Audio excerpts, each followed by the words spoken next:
Igor Jankę, dzień dobry. To jest Układ Otwarty, niezależny program o Polsce i świecie. Dziś update na temat sytuacji na frontach ukraińskich i w ogóle sytuacji związanej z wojną. Za chwilę połączę się z moim gościem, ale jak zawsze bardzo, bardzo dziękuję wszystkim patronom. Serdecznie namawiam do wspierania Układu Otwartego. Sytuacja nie jest łatwa, ale dzięki Państwu mogę ten program ciągle prowadzić. Łączę się z moim gościem. A oto mecenasi Układu Otwartego.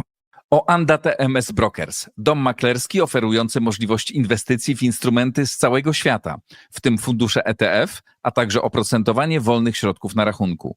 Kliknij link w opisie. Rosnące koszty IT hamują rozwój Twojej firmy? Z Amso obniżysz wydatki nawet o 70%, wybierając polizingowy sprzęt IT sprawdzony, wydajny i gotowy do pracy. Kliknij link w opisie i pobierz specjalną ofertę dla firmy.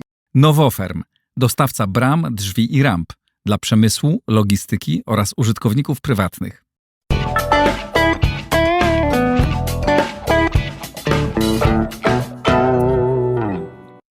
A Krzysztof Nieczypór, ekspert Ośrodka Studiów Wschodnich, jest w Ukrainie, w okolicach Lwowa, zdaje się. Dzień dobry, Krzysztof. Dzień dobry, kłaniam się. Tak, wciąż na zachodniej Ukrainie. Mam nadzieję, że dzisiaj tam jest, kiedy nagrywamy, tam jest spokojnie. No, jak dotąd bez żadnych jakichś utrudnień i mam nadzieję, że tak pozostanie. Okej. Opowiedz proszę, spróbujmy najpierw opowiedzieć, co się działo w ostatnim czasie w związku z wojną na Ukrainie. Po pierwsze i o linii frontu, no i o tych atakach w obie strony, tak? Zacznijmy może od linii frontu. Czy tam się cokolwiek działo? Co się działo w ostatnich tygodniu, dwóch? No cóż, trwa rosyjska ofensywa. To nie jest nic zaskakującego i nic, co zapewne widzom mogłoby w jakikolwiek sposób zmienić obraz tej sytuacji militarnej. No ale no rzeczywiście żadnych nowości, jeśli chodzi o kwestię zmiany sytuacji na polu walki, na froncie, nie mamy. Jeśli spojrzymy sobie na mapę, ja przed sobą mam, tak rozmawiając z Państwem, włączyłem sobie jedną ze stron, która przekazuje informacje bezpośrednio na mapie. Jeśli sobie tak spojrzymy właśnie na tą linię frontu i spojrzymy sobie tak w taki sposób z pozycji operacyjnej, do czego zmierzają wojska rosyjskie, to oczywiście głównym celem obecnej operacji wojskowej na wschodzie ukraińskiego państwa jest objęcie okupacją terenów aglomeracji pozostałych miejscowości obwodu donieckiego. Oczywiście mowa o Słowiańsku, Kramatorsku, Konstantyniwce i to jest taka próba właściwie okrążenia wojsk obrońców w takim worku, który tak strategicznego punktu widzenia, on zaczyna się na północy od Limanu. Tam mamy trudną sytuację chociażby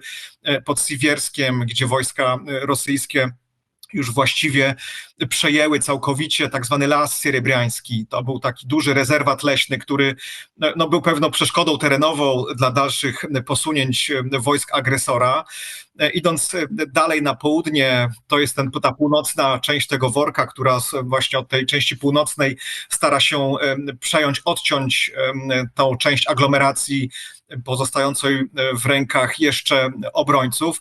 Od południa to są oczywiście, to jest ten teren bardzo wzmożonej aktywności wojsk rosyjskich na granicy obwodów Dniepropietrowskiego i Zaporowskiego. W ostatnich kilku dniach armia rosyjska posunęła się dość znacznie w kierunku zachodnim, osiągając jedno z takich kluczowych miejscowości, to jest Werbowe, właśnie na granicy tych dwóch obwodów. To z kolei ma zamknąć w takich kleszczach od południa wojska ukraińskie, z kluczowym elementem, czyli miejscowością Pokrowsk, która od południa stanowi taką bramę do tejże aglomeracji słowiańska i kramatorska. I to właśnie o ten Pokrowsk teraz właściwie toczą się najbardziej zacięte walki. Tutaj kluczowymi elementami tej operacji w walce o Pokrowsk jest trasa łącząca Pokrowsk z Androniwką, no właściwie ona biegnąca aż do Pawłohradu, skąd wojska ukraińskie czerpały zaplecze logistyczne, materiałowe. Ona już się znajduje właściwie pod ostrzałem i artyleryjskim, i dronowym, w związku z tym ona jest dość, jej przebycie jest utrudnione.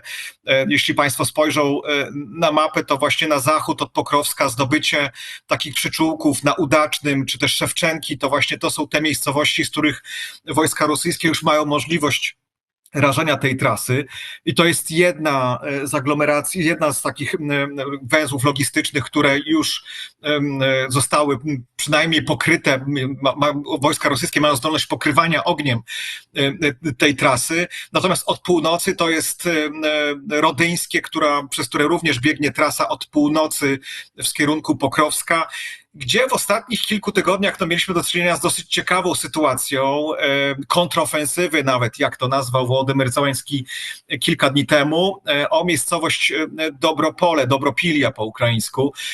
Tam rzekome zaangażowanie pierwszego korpusu Azowa miało doprowadzić do załamania się ofensywy wojsk rosyjskich i przyjęcie, tak jak stwierdził Zełenski na spotkaniu z Trumpem, słyszeliśmy to w trakcie jego rozmowy z amerykańskim prezydentem, że tam doszło nawet do przejęcia 360 km² terenu uprzednio zajętych przez żołnierzy rosyjskich i zamknięciu w kotle aż 1000 rosyjskich żołnierzy. Niestety nie mamy potwierdzenia tych zdobyczy ukraińskich ani przez źródła ukraińskie, ani przez żołnierzy wypowiadających się od czasu do czasu w ukraińskich mediach. Trochę mam wrażenie, że mamy tutaj taką przewagę, dominację raczej celów politycznych nad realnymi zdobyczami wojskowymi. Mam wrażenie, że to jest pewnego rodzaju taka oprawa polityczno-medialna, która miałaby przekonywać amerykańskiego przywódcę do tego, że wojska ukraińskie są w stanie skutecznie stawiać opór rosyjskiemu najeźdźcy i nieco te zdobycze, ta kontrofensywa, ona, mam wrażenie, została delikatnie podkoloryzowana przez ukraińskiego prezydenta. Niemniej jednak tu trzeba przyznać, że ta ofensywa przynajmniej na jakiś czas właśnie o tą miejscowość Dobropole została powstrzymana. Ale przypomnę, że właściwie ta ofensywa na tym kierunku na północ od Pokrowska, ona toczy się od jakichś 2-3 miesięcy.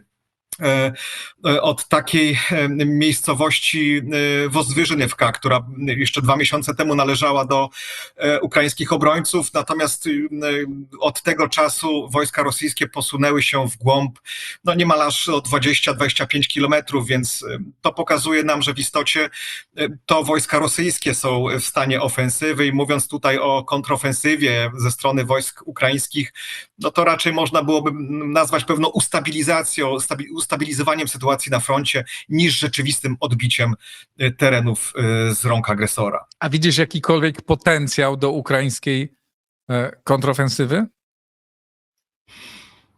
Nie widzę. Przede wszystkim też musimy sobie uświadomić to, że słowa o tym, że to jest kontrofensywa i że tutaj wojska ukraińskie osiągnęły jakieś zdobycze terytorialne. Musimy na to też spojrzeć w taki sposób, żeby zrozumieć, w jaki sposób w ogóle teraz front wygląda. On się nieco w ciągu ostatnich kilku miesięcy, jego natura, jego uwarunkowania, formowania się zmieniły. To co mam na myśli? Przede wszystkim to nie jest już taka wojna pozycyjna, okopowa, jak miało to na miejsce jeszcze rok temu.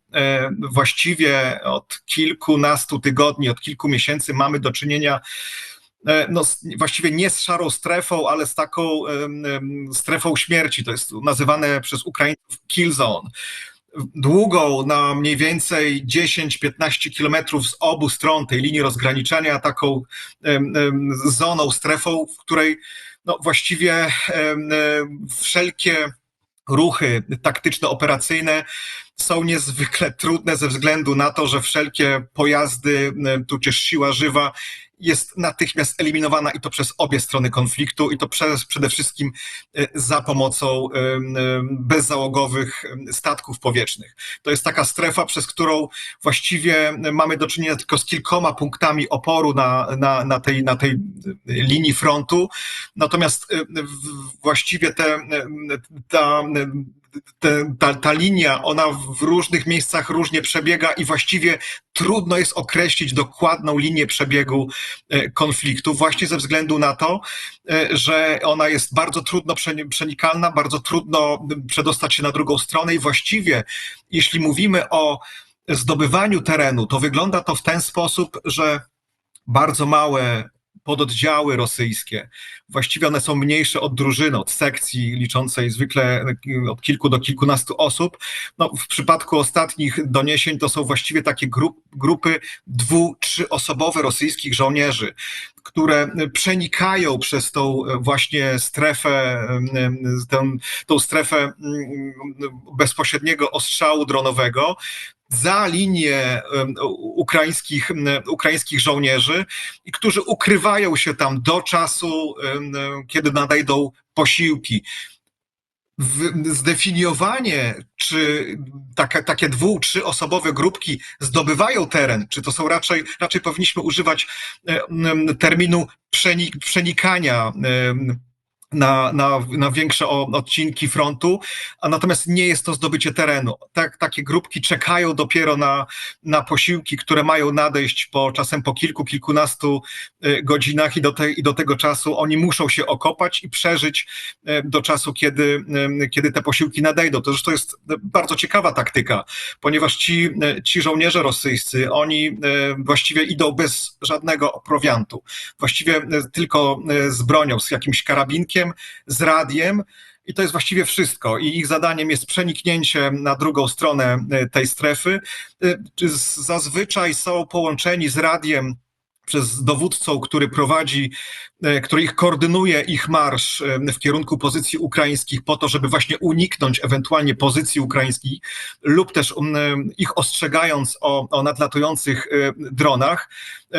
Jakiekolwiek aprowizacja tych żołnierzy odbywa się właśnie za pomocą dronów zrzucających posiłki lub po prostu amunicję, więc to jest bardzo ciekawa ewolucja pola walki, którego kluczowym elementem są właśnie bezzałogowe statki powietrzne. I to właściwie ten front tak w tym momencie wygląda, że jest to taka szara strefa, w którym żołnierze rosyjscy starają się przeniknąć za punkty oporu, w którym znajdują się żołnierze sił obrony. I rozumiem, że to wygląda w ten sposób, że pewnie większość tych małych grupek 2-3-osobowych, które próbują przeniknąć, ginie, no ale niektórym się udaje. Zdecydowanie. To właściwie to coś, co obserwujemy od początku rosyjskiej ofensywy, czyli ta miasoróbka, tak zwane mięsne szturmy, jak to Ukraińcy nazywają. Przeniknięcie przez tą strefę śmierci jest niezwykle trudne właśnie ze względu na operowanie dronów, których zadaniem jest właściwie niszczenie każdej żywej siły. Wyeliminowana jest jakakolwiek możliwość przenikania przez tą strefę pojazdów lub czołgów. Dlatego właśnie te grupki są tak nieliczne z uwagi na ich skład, ale liczne ze względu na ich ilość, liczbę, skalę prób tych przeniknięcia. Natomiast one nie są już przeprowadzane przez pojazdy opancerzone, chronione przez czołgi, właśnie ze względu na to, że te pojazdy są niezwykle wrażliwe na ataki dronowe i w związku z tym te oddziały są zmuszane właściwie przebyć tą drogę pieszo. Często odbywa się to w taki sposób, że ci żołnierze, oni nakrywają się właściwie taką tarpą, plandeką w nocy, która ma termoizolować ich od termowizji, którą operują ukraińskie drony. Przeczekać ten moment, w którym one znajdują się gdzieś tam nad nimi, no i próbować się przedostać dalej. To jest właśnie taka sytuacja, w której to takie panowie w pelerynach starają się przedostać na drugą stronę frontu, no ale to jest bardzo niebezpieczne i często wygląda to tak, że one przebywają przez kilkadziesiąt metrów takiego marszu, gdzieś się okopują, szukają nor, w których mogą przetrwać nalot dronowy, kiedy słyszą ten charakterystyczny dźwięk bezzałogowca. Przeczekają, w momencie, w którym następuje cisza, postępują dalej. No i to jest właściwie rosyjska ruletka. Albo się uda, albo nie. I to tak, mam wrażenie, że to właśnie te przeniknięcie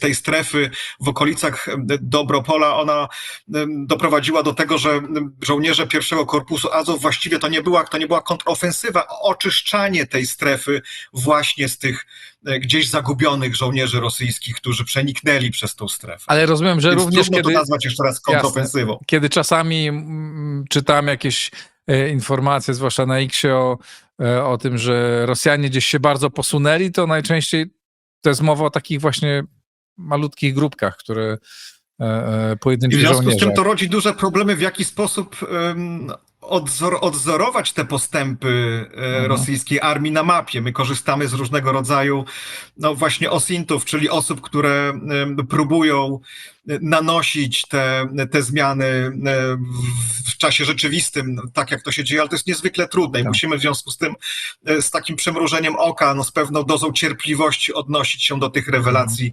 które obserwujemy na różnego rodzaju platformach monitorujących sytuację na froncie. Tak wygląda sytuacja na froncie, ale w ostatnich dniach mieliśmy i tygodniach, ale dniach nawet do czynienia z potężnymi atakami rakietowymi, bombowymi na Kijów i inne miasta. Odłamek jednej z bomb trafił na polską ambasadę w Kijowie. Powiedz, jaka to jest skala a przede wszystkim o czym to świadczy? Przede wszystkim mamy do czynienia z dość istotnym wzmożeniem skali ataków ze strony rosyjskiej i to głównie ze względu na wzrost liczby wykorzystywanych w tym celu bezzałogowców. Znów wrócimy do tematu dronów. Tutaj możemy już mówić o ponad 1000 szachedów wykorzystywanych tygodniowo przez rosyjską armię, więc co najmniej w jednym dniu to może być nawet kilkaset, od 500 do 600 szachedów wraz z wabikami, czyli takimi urządzeniami, które mają za zadanie obciążać struktury obrony przeciwpowietrznej po to, żeby wabić tą obronę przeciwpowietrzną. I to skutkuje również tym, że ta skala ataków jest tak duża, ale to także ma swoje odzwierciedlenie, ta skala ataków, te zniszczenia, które obserwujemy, one ma również swój skutek w tym, że te szachedy, o których mówimy, one zmieniły w ciągu ostatnich kilkunastu tygodni taktykę. Do tej pory szachedy operowały na dość niskim pułapie, 100-200 metrów nad ziemią, po to, żeby jak najszybciej przeniknąć do aglomeracji miejskich lub do obiektów o znaczeniu strategicznym, do infrastruktury krytycznej.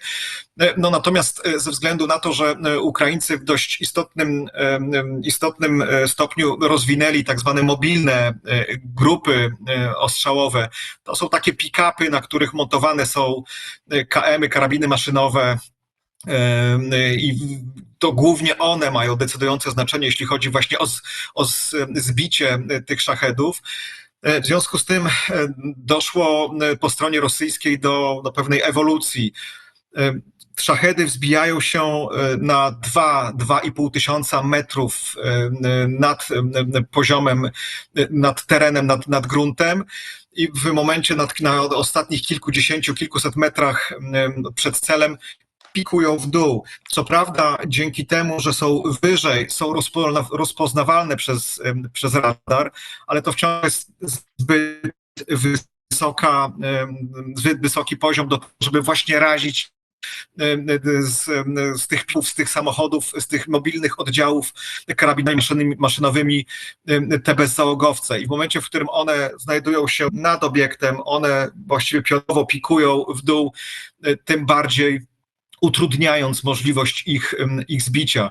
I to powoduje właśnie takie skutki, które obserwujemy w relacjach z ostrzałów, czy to infrastruktury energetycznej, czy też po prostu obiektów mieszkalnych i po prostu miast i budynków mieszkalnych.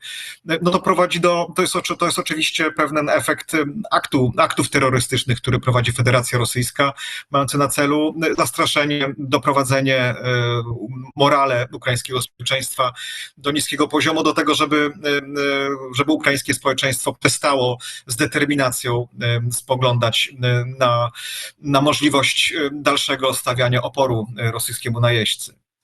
Na ile znaczy widzimy, że te ataki są bardziej skuteczne, tak? A na ile obrona przeciwlotnicza uczy się radzić sobie no, z tą nową taktyką Rosjan?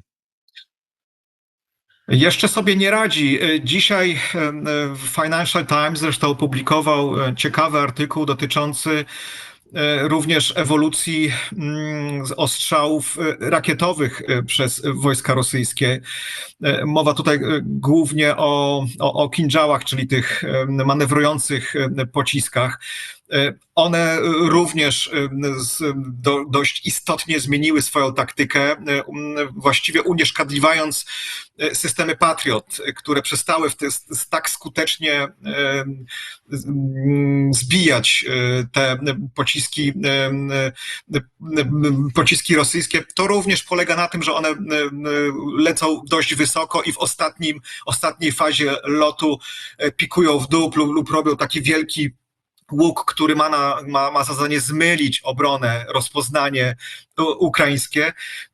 To też, jeżeli patrzymy sobie na to, w jaki sposób ten pole walki się zmienia, to jest po prostu rywalizacja technologiczna i co byśmy nie mówili o rosyjskiej taktyce, to inżynierowie rosyjscy, osoby odpowiedzialne za wprowadzanie nowinek technicznych, no, prowadzą tutaj dość skuteczną pracę, której skutkiem jest są właśnie zwiększone rażenie poszczególnych obiektów ukraińskich. No, to będzie miało swój skutek w tym, że ta obrona przeciwpowietrzna będzie coraz bardziej dziurawa i to też dochodzimy do tego wniosku, do tego elementu obecnych rozmów, negocjacji pomiędzy Ukrainą a Zachodem i to przede wszystkim Donaldem Trumpem. W ciągu ostatnich kilku dni mieliśmy taką właściwie dość obiecującą deklarację ze strony amerykańskiego przywódcy o rozważaniu, przekazaniu ukraińskiej armii osławionych Tomahawków. Tak. Ale poczekaj, Krzysztof, jeśli pozwolisz, zanim jeszcze powiesz o tych Tomahawkach i o Trumpie i o tej, nie wiemy, czy zmianie, czy nastawienia Donalda Trumpa, to jeszcze chciałem cię zapytać o te ataki ukraińskie na Rosję dotychczasowe, zwłaszcza na infrastrukturę krytyczną, energetyczną, na rafinerię. Na ile te ataki są skuteczne, na ile one pomagają, osłabiają wroga i jaki potencjał do tego mają Ukraińcy, jeszcze nie licząc tego, co może dać im, co mogą dać im Stany Zjednoczone. No one są skuteczne, właściwie to są spektakularne ataki prowadzone na ponad 1000 kilometrów w głąb rosyjskiego terytorium. Właściwie te kolejki kilkukilometrowe do stacjach benzynowych, one nam mówią o tym, w jakiej sytuacji zostały postawieni zwykli Rosjanie. Właściwie część podaży rosyjskiej ropy jest ma duże problemy z aprowizacją stacji benzynowych. One są skuteczne głównie właśnie ze względu na to, że w dość istotny sposób ukraińska armia ewoluowała, jeśli chodzi o zdolności tych deep strike'ów realizowanych, czyli głębokich uderzeń realizowanych przez drony dalekiego zasięgu. Mowa jest tutaj o tych kilku modelach ukraińskich dronów, które są w stanie razić obiekty infrastruktury krytycznej w głębi rosyjskiego terytorium. Nie jestem w stanie kompetentnie odpowiedzieć, na ile, i właściwie mam wątpliwości, czy ktokolwiek jest w stanie w dość precyzyjny sposób ocenić, na ile zachwieje to rynkiem paliw Federacji Rosyjskiej, ale sądząc właśnie po tych obrazkach medialnych chociażby z Krymu właśnie, gdzie te kolejki do stacji benzynowej robią wrażenie, możemy sądzić, że one są dość skuteczne i dotykają dość boleśnie rosyjskich obywateli. A na ile Ukraina ma dzisiaj potencjał do rozwijania tego typu ataków? No to jest bardzo ciekawe zagadnienie z tego względu, że niedawno Wołodymyr Zełenski chwalił się tym jednym z takich nowych odkryć technologicznych, mianowicie tym dronem dalekiego zasięgu Flamingo. Nazwa jest od pierwszej wyprodukowanej tejże rakiety, która miała być przez pomyłkę pokolorowana na różowo.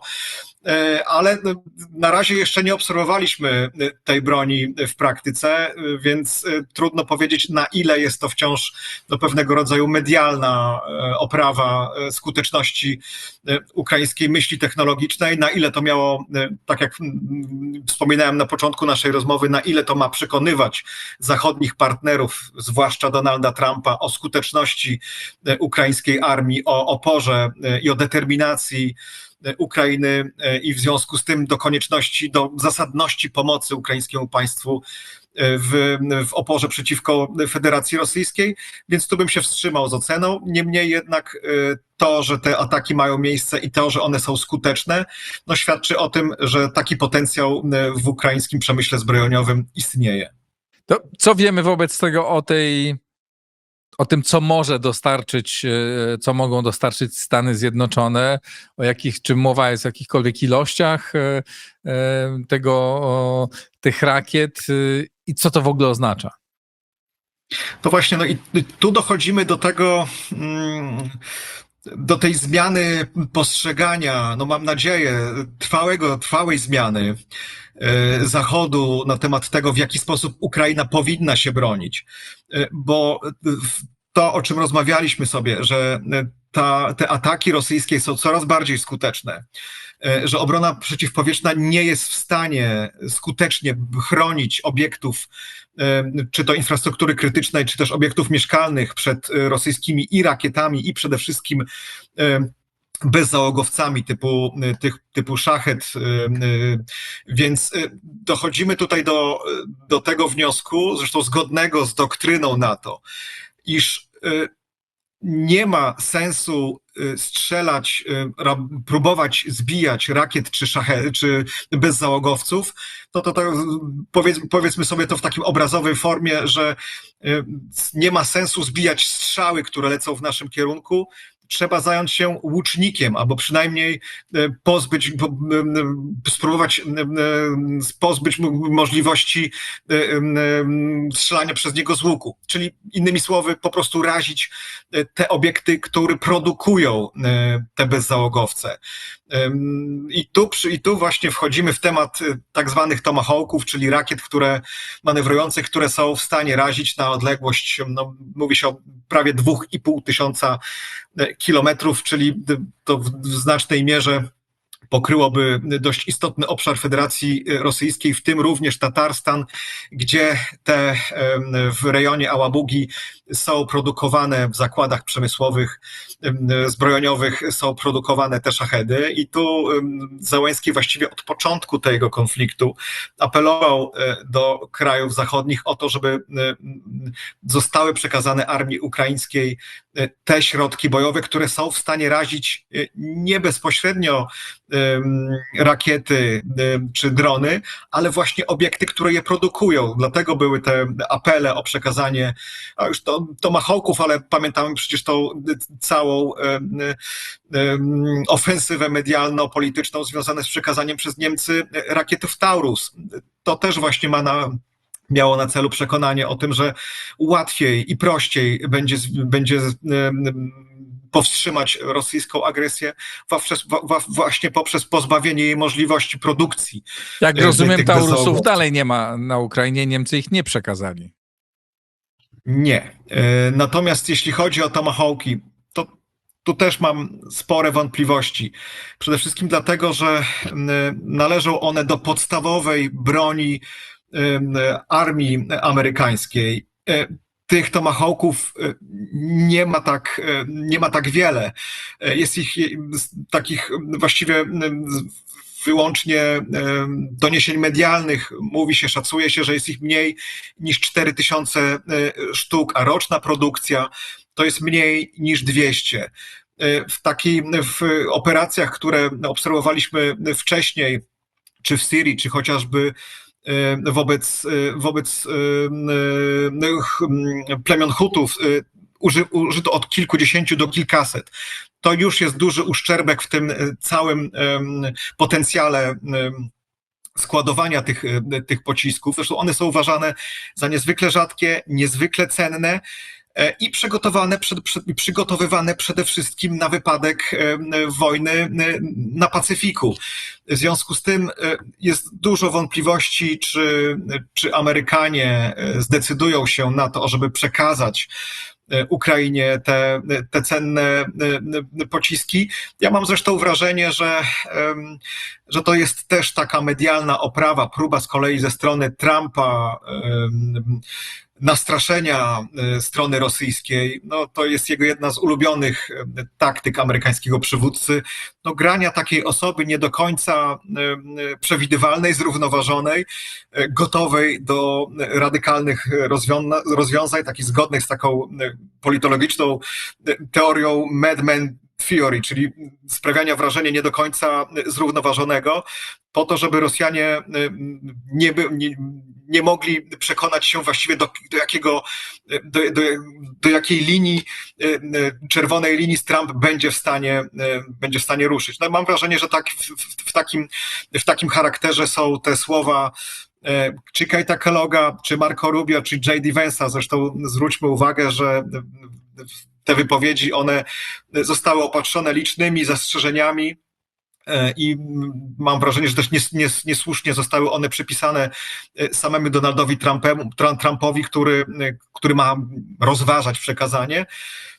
No, zobaczymy, jak to dalej będzie wyglądało, ale mam wrażenie, że to raczej jest kolejna runda negocjacji, a nie rzeczywiste przekonanie o tym, że Ukraińcy powinni w tej wojnie otrzymać tego rodzaju broń. Ale rozumiem, że Donald Trump godzi się na to, żeby przekazywać informacje wywiadowcze na temat tych miejsc, które są położone bardzo głęboko w Rosji i które mogą być właśnie celem tych ataków, czy z użyciem tomahawków, czy innych ukraińskich sprzętów, ale to jest chyba bardzo ważna rzecz. Czy mam rację? No bez takich danych wywiadowczych właściwie no one muszą być obowiązkowym komponentem całości przekazywania ewentualnych tych pocisków. Zresztą najprawdopodobniej Ukraińcy nie byliby w stanie razić nawet tymi dronami, którymi obecnie operują i którymi rażą obiekty na dalekim dystansie Federacji Rosyjskiej. No nie byliby w stanie tego dokonywać właśnie bez wsparcia wywiadowczego, bez rozpoznania, które najprawdopodobniej wciąż otrzymują od Zachodu, przede wszystkim ze Stanów Zjednoczonych. Opowiedz proszę jeszcze na koniec o tym wyścigu zbrojeń, tym dronowym wyścigu zbrojeń po jednej i po drugiej stronie, no bo to nie jest tylko tak, jak my lubimy opowiadać, prawda, że Ukraińcy nieprawdopodobnie rozwinęli swój przemysł dronowy, co jest prawdą, no ale Rosjanie niestety też go nieprawdopodobnie rozwijają. Opowiedz o tym, jak możesz i też co z tego wynika dla nas.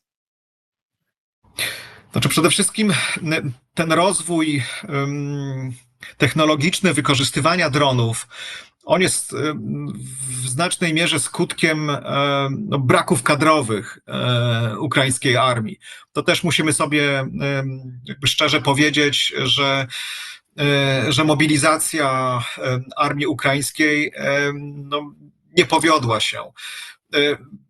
Jeśli mówimy o tym nasyceniu właśnie linii frontu, przypomnę, długiej na prawie 1200 kilometrów, to o ile na samym początku tej wojny w 2022 roku siły rosyjskie, to ze względu na wówczas prowadzoną taktykę dowództwa rosyjskiego, liczyły zaledwie 150 000 żołnierzy i były znacznie mniej liczne od obrońców.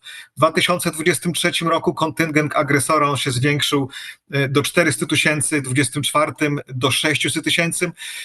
Kilka tygodni temu Władimir Putin przyznał, że na linii frontu znajduje się nieco ponad 700 000 rosyjskich żołnierzy. W tym samym czasie armia ukraińska według różnych szacunków liczy sobie, no właśnie jeśli chodzi o personel operujący bezpośrednio na linii frontu, nie przekracza 300 000.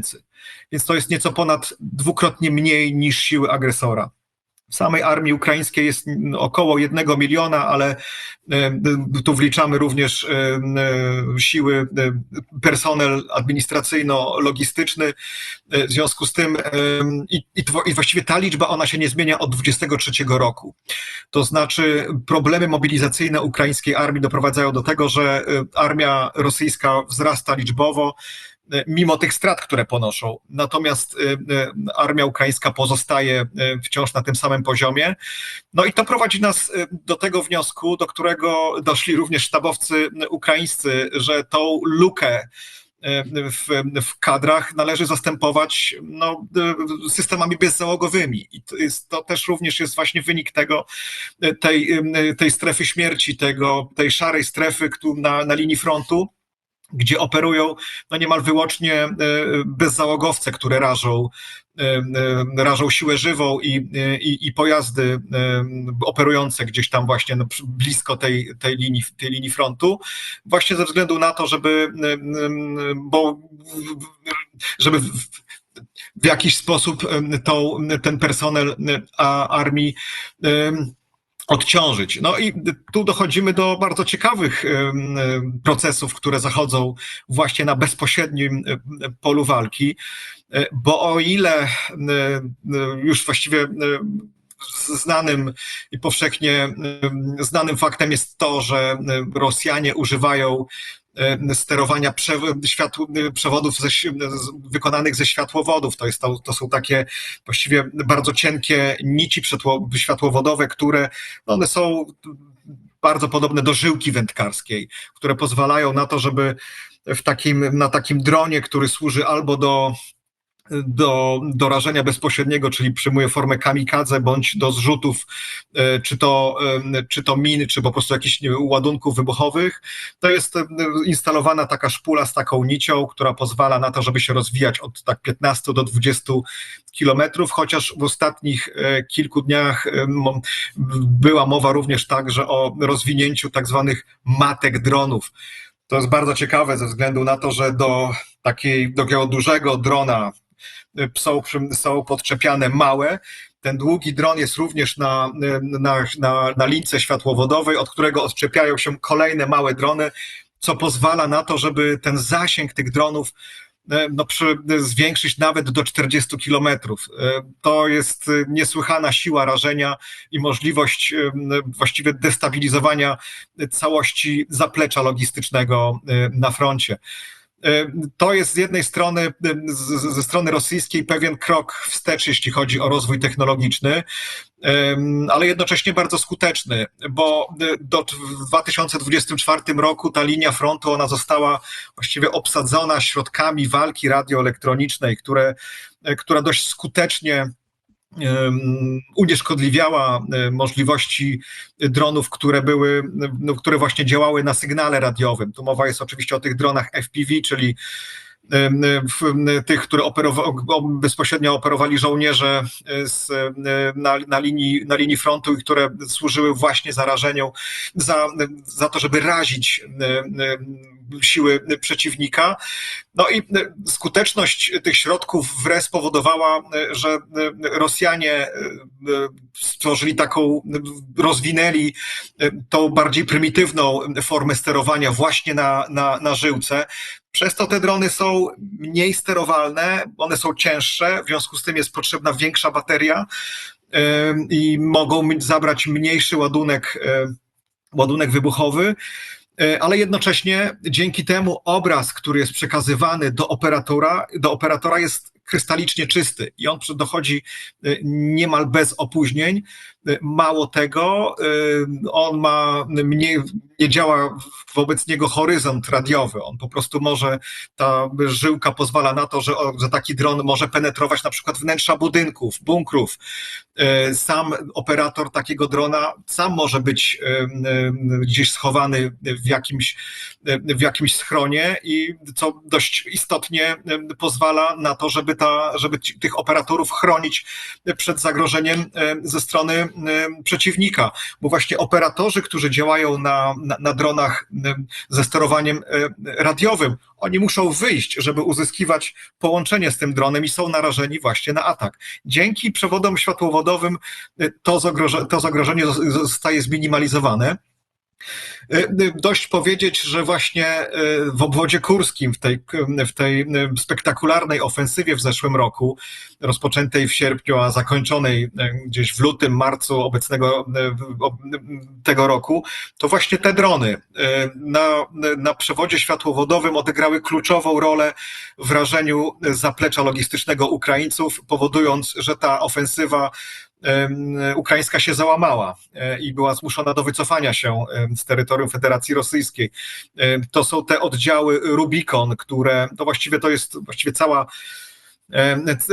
cały taki oddział, który posiada bazę szkoleniową, własnych inżynierów, poligony testowe. No i w ostatniej fazie zostały również przekierowane na front i w obwodzie kurskim osiągnęły bardzo dobre rezultaty. Obecnie one są wykorzystywane właśnie w rejonie Pokrowska i stąd też te sukcesy, o których wspominaliśmy na początku naszej rozmowy.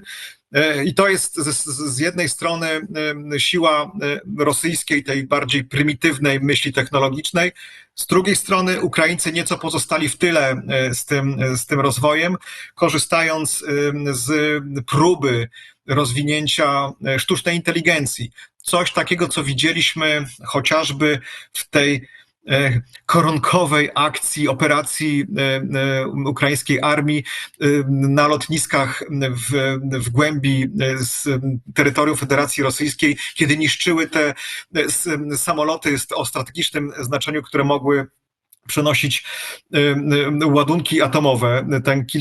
Kilkanaście samolotów zostało zniszczonych przez drony, jak pamiętamy, rozmieszczone w tych kontenerach, które zostały przewiezione do Federacji Rosyjskiej.